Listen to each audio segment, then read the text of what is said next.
r/datingoverforty. Tebagal throwaway 2 says. Has to euthanize my dog. And my girlfriend is ignoring me. I'm about ready to break up with her over this. Dating for about 6 months and we've talked about her communication is just terrible. But this is next level title basically. I'm absolutely devastated after euthanizing my 15-year-old dog. She was away during a business trip when I suddenly had to make the decision, but I told her about it and we talked about it at length the day before. She didn't call or text me the day I put him down until midnight because she was out with her co-workers. I was annoyed by that and told her I really needed to hear from her, and she responded really angry saying I hadn't told her, but I 10 billion% did, and we extensively talked about how and when and why I was doing it then, and she has been ignoring me since then. I'm really at a loss. Here I'm thinking and feeling like I did something wrong. But I didn't. It's a huge red flag here and feels borderline abusive. We had plans to talk to today and I'm being stonewalled. Regular B7177 says. I'm not big on telling people to break up, but I truly think you need to drop this person and never look back. I had a similar situation happen to me. I broke up with him for a couple weeks. He begged his way back and I married him, and he was an uncaring pose over and over again. It's gonna hurt, but one big hurt is better than a lot of wasted time and a million hurts. Reverse 11 says. I feel all of this in my bones. What a waste of life. Never again. Stingox83 says. If someone I was dating had to put down their cat or dog, I'd have been there with them every step of the way. Your dog is your best friend, or damn near, and if she couldn't make time for that, then what else wouldn't she make time for? I think I'll be in the minority here, but I don't care. I'd break it off over this. Happy at 80-27 says. Right. My ex and I were about 6 months in when the same thing happened. I organized the vet to come to his home. I checked if it was okay for me to be there and was there. I had a bowl with all of her favorite snacks and of course chocolate for him to give to her as long as he could, and then I organized for her to be discreetly taken away afterwards and cremated. I had already know cremation was his wish. The only thing he had to do was oink the box her ashes came back in, because I couldn't obviously talk to him about that beforehand. At the bare minimum you'd offer to be there when it happens, one would think. Frick, her right off, and I'm so sorry for your loss. Puppies are the most amazing things on this planet and the hole they leave is overwhelming. What an absolute asshole she is. Successful Designer 82 says. Nope, definitely not in the minority lol. My ex-husband and I were married for about a year when my dog I had previous to him died. So it wasn't a family pet, he was my dog, and still my ex organized and paid for his cremation and the whole lot. He knew that dog was my best friend, a 1 in a million for me, and knew I was just devastated. He was a head husband too, so if someone as headish as my ex can at least be understanding in face of death of a pet, shows how heartless this woman is. r/datingoverforty. Conclusion Born says. How do I best validate a man so he knows I'm interested without love bombing him during early dating, whilst appearing confident and not desperate? Trying to learn some better dating skills, because I feel I never validate men ever on dates by giving any compliment which leads them to think I'm not interested, making them not interested back. Top Knot 78 says. Here's what I've done when I'm interested in someone: being responsive, taking initiative in making plans, engage in conversation and show curiosity, eye contact, incidental physical contact, pay compliments if it feels natural, things you can compliment, voice, clothes, beard, smile, eyes, etc. Say thank you and express excitement about seeing them again. Pure Chemistry 835 says. Here are some things I have done. If he tells me I look good, I respond with thanks, so do you. After a date, I text him thanks for a great evening, I really enjoyed myself, Hope you got home safely. I initiate texting at around the same frequency that he does. I will actively participate in planning of the second date. I always let him know that I'm looking forward to our next date. If you're confident, you will appear confident. If you're desperate, you will appear desperate. Showing interest in a man is not desperate. Kakopoli says, I feel I never validate men ever on dates by giving any compliment. You know there is a difference between saying I like you and I'm enjoying our time together and love bombing, right? Try giving someone a compliment. Just one. Make sure it's sincere. That's all you have to do. If you are refusing to compliment someone because guys like the chase, go back to 3rd grade and start over.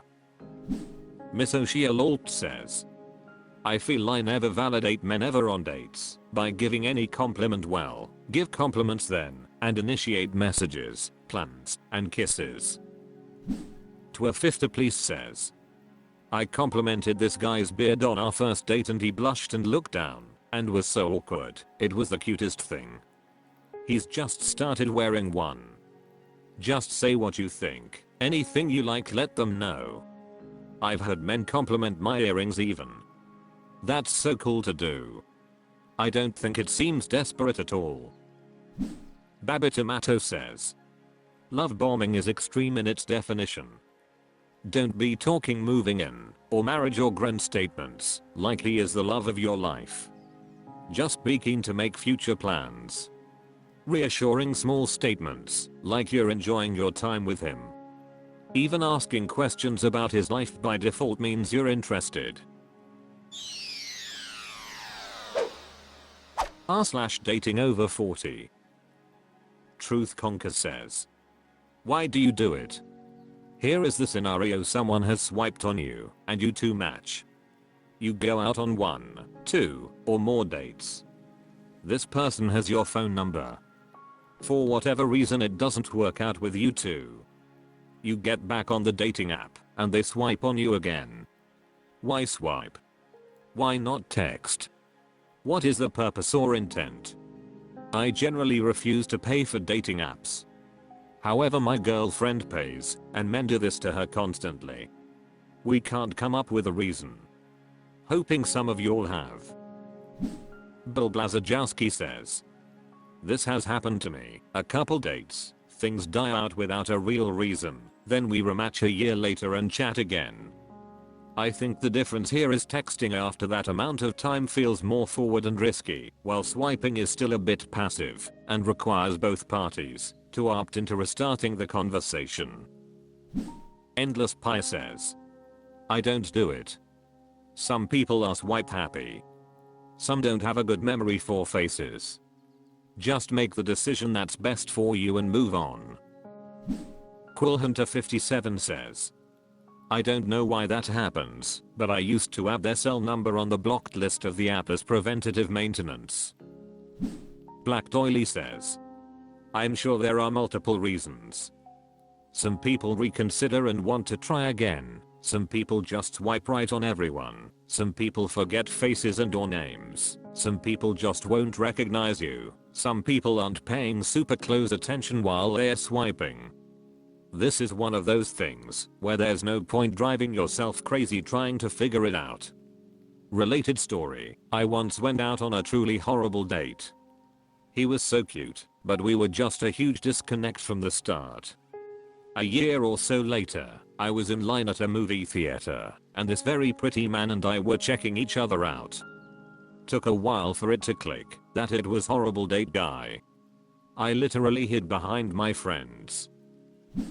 Top Knot 78 says, here's my experience with this. They don't text because that is too direct a reach out. They figured a swipe is like knocking before entering, yeah no? If you swipe back then they have permission to reapproach. That's how it was explained to me by the guys who did this. Also, some of them deleted my number or never saved it and deleted the text thread. These were dates that just fizzled. Nothing dramatic happened, just wasn't enough connection or effort to keep it going. Traditional Truck 348 says, we can ask why all day long. Like white swipe, chat every day but refuse/flake on meeting. For those that aren't cheaters anyway. Nothing about old makes sense. People are whacked. r/datingoverforty. OK Salamander 1879 says. Better as friends. I 46 female, been with my partner 43 male, for a few years. He moved in with me and my children. He's so sweet, and we get along very well, but that seems about all there is. There seems to be a block of some sort. He has never been into sex with me, even though he has quite a few children of his own. I'm a very sexual person. My late husband and me had a very healthy sex life. My partner now could go weeks without even a peck on the lips. I have talked with him several times about it. He gets quiet and tells me he loves me and hugs me, and we carry on. There was one night that was amazing. He told me a couple weeks ago that since he's gotten older he just doesn't have the urge. Why won't he do anything about it? I see him and want to jump his bones. I'm very attracted to him. I tried to break up with him a year ago. He didn't have anywhere to go, so I gave him a time frame. Well, during that time he was happy and got a second job, but I couldn't handle him talking to other women. I was jealous. He was in my home giving other women the attention he never gave me in that area. He told me he never wanted to talk to anyone else, but he was trying to meet someone so he could get out, I guess. We got over that and tried it again, but now a year later I feel like we're back in the same spot. We cuddle every night in bed. We only have sex every couple of weeks. I try to initiate, but he just starts snoring. I feel let down. At first I thought it was me, but I really don't think it is. I get hit on quite a bit, and it makes me feel good, but also sad that my guy doesn't. I just want a guy that is sweet and funny and lets me be me and also desires me. I've told my guy this several times. He never agrees or disagrees. He just says IDK it's not you, then hugs me and tells me he loves me. I keep contemplating on telling him he has to go, but I can't just kick him out with nowhere to go. I love him and am attached to him. He's my first guy after my husband passed, and he was so calm and sweet I think I just latched onto him. We have everything else in common, just seems to be a block in that area. Not sure what I'm looking for as for answers or advice.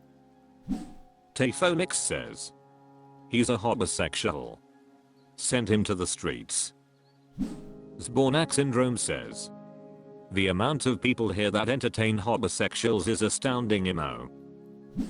Karma Popular Girl Right Square Bracket 6996 says. If I'm reading this correctly, sounds like he's just staying so has a place to live. Why would you entertain that? He literally told you he was only speaking to women, so he could go. I would assume that meant to move in either way. This sounds very unfulfilling and encourage you to look within to understand why you continue to accept this. Traditional Truck 348 says. 2 things. 1. He is still fairly young to have a torpedoing sex drive and not wanting to do something about it. And 2. He was literally online, talking to other women, saying and doing things you want from him so that he can find another place to live when you told him to leave. Now reread #2 over and over. He's capable, but doesn't. And he was looking for another woman to move in with. Amze says. Point have. You considered that he's a homosexual? Lopsided Phone 574 says. The case of homosexual. Kick him out. Miss Oshia says. Since he's gotten older he just doesn't have the urge. Why won't he do anything about it? Because he's okay with it. And that's okay. You're not. That's also okay. But you have to decide if a low sex relationship with this guy is what you want, because, regardless of gender, the person with the lower libido gets to decide the frequency of sex. OK Salamander 1879 says, thank you for everyone's input and advice.